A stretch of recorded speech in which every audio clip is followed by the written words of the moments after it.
कि इस जन्म में ऐसा अभ्यास कर लो कि तुम्हारा भगवत स्मरण न छूटे, बस जो चाहोगे प्राप्त हो जाएगा। तो ऐसे ही पुरुषों का संग करो जो भगवान के प्रेमी जन हैं। जहां भगवान की लीला कथाएं ही गाई जाती हैं, ऐसे संतों का सत्संग सुनो। ये दुर्लभ है सत्संग, जहां केवल भगवान की चर्चा होती, शास्त्र सम्मत चर्चा होती, जिससे संसार की त्रिगुणमयी तरंगमालाओं के थपेड़े शांत हो जाते हैं, हृदय शुद्ध होकर आनंद का अनुभव करता है, इंद्रियां विषयों से अनासक्त होकर भगवान में लग जाती हैं। ऐसी रसमयी कथाएं जहां हो रही हैं, वही सत्संग सुनो, इसी से तुम्हारा परम कल्याण होगा।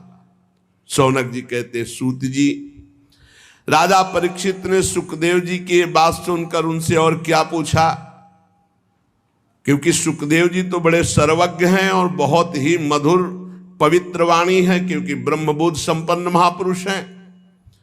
सूत जी, आप तो सब कुछ जानते हैं, हम लोग उनकी वह बातचीत बड़े प्रेम से सुनना चाहता हूं जो परीक्षित से हुई।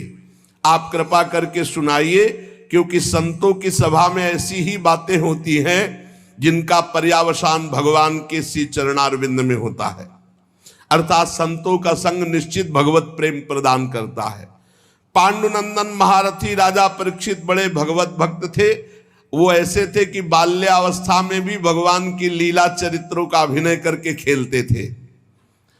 और भगवान में सुखदेव जी को क्या कहना है, ये तो जन्म से ही विरक्त थे। तो प्रश्नकर्ता उत्तर देने वाले दोनों महान पुरुष हैं।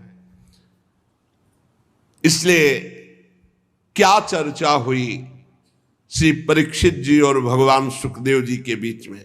महाराज, जिसका समय भगवान के नाम जप में, भगवान की लीला कथा में व्यतीत होता है, उन्हीं का जीवन धन्य है, और तो सब व्यर्थ में जी रहे हैं। रोज भगवान सूर्यदेव उदय होकर के और अस्त होकर के सबकी आयु का नाश कर रहे हैं। महाराज, क्या वृक्ष नहीं जीते? वो भी जीते। अगर भगवान का नाम नहीं जपते हो, भगवान की लीला कथा नहीं सुनते हो, भगवत भाव से सेवा नहीं करते हो, तो तुम्हारा जीना क्या? क्या वृक्ष नहीं जीते? तरवाह किम न जीवंती, भस्त्राहा किम न श्वसंत्युत। क्या लोहार की धोकनी सांस नहीं लेती? न खादंती न मेहंती किम ग्राम पशुओं परे। क्या गांव के जो पशु हैं वो खाते पीते नहीं है क्या?